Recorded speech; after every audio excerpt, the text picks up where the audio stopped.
তো হ্যালো বন্ধুরা, আমি আবির। আজকে আমি চলে এসেছি প্রেমানন্দ মহারাজজির যে কালারিং ভিডিও সেটার পার্ট 2 নিয়ে।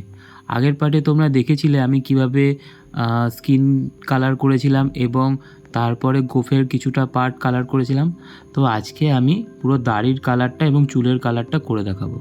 তো প্রথমেই আমি অ্যাশ কালার দিয়ে কিছু কিছু পার্টগুলো যেখানে ডার্ক টোন রয়েছে সেখানে ডার্কভাবে অ্যাশ কালার দিচ্ছি, যেখানে লাইট টোন রয়েছে সেখানে লাইটভাবে অ্যাশ কালার দিয়ে পুরোটা ফিল করছি।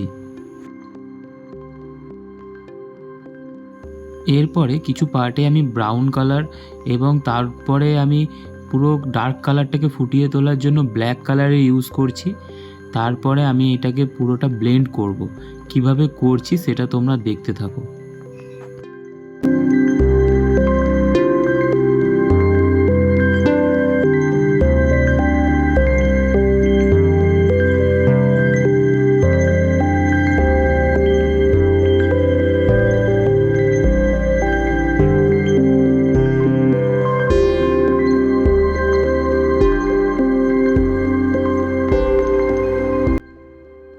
এখানে ব্লেন্ড করার পর কত সুন্দর একটা রিয়েলিস্টিক দাড়ির কালার এসে গেছে।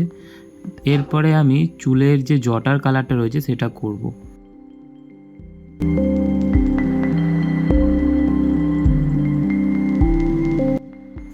এরপরে কোনো কাটার বা ধার জাতীয় জিনিস দিয়ে কোঁকড়ানো ভাবটা তুলে ধরার জন্য চুলের স্ক্র্যাচ করতে থাকো গোল গোলভাবে, এবং সেটাকে একটা সিকোয়েন্স মেনটেন করে করতে হবে যাতে মনে হয় যাতে পাকা চুল রয়েছে।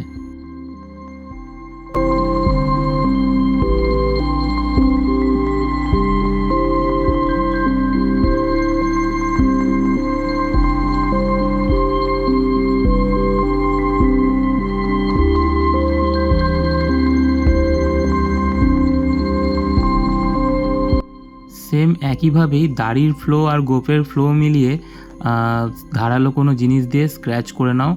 যেভাবে আমি করছি সেভাবেই মেনটেন করে করো, দেখবে পুরো রিয়েলিস্টিক একটা ভাব ফুটে উঠবে।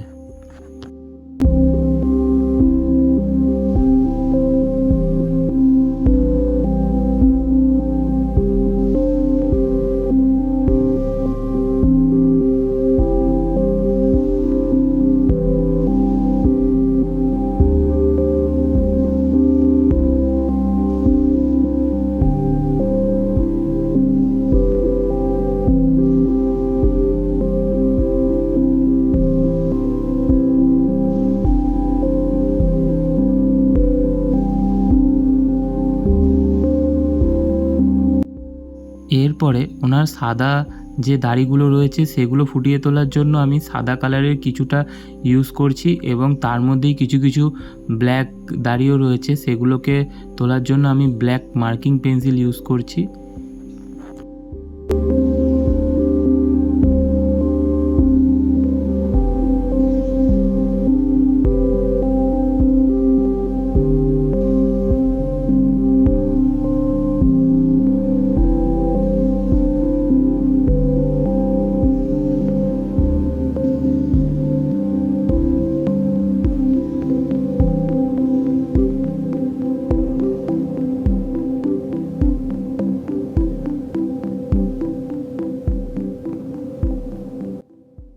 আর যে গ্যাপগুলো রয়েছে সেগুলোকে ফুলফিল করার জন্য অ্যাশ কালার এবং হোয়াইট কালার ইউজ করেছি ব্লেন্ড করার জন্য, এবং জনসন বাইট দিয়ে আমি সেগুলোকে ব্লেন্ড করে নিচ্ছি।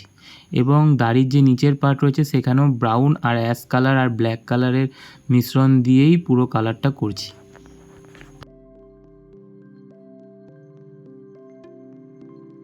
তো সেকেন্ড পার্টে তোমরা দেখতেই পেলে আমি কিভাবে দাড়ি আর চুলের কালারটা পুরোটা ফুটিয়ে তুললাম।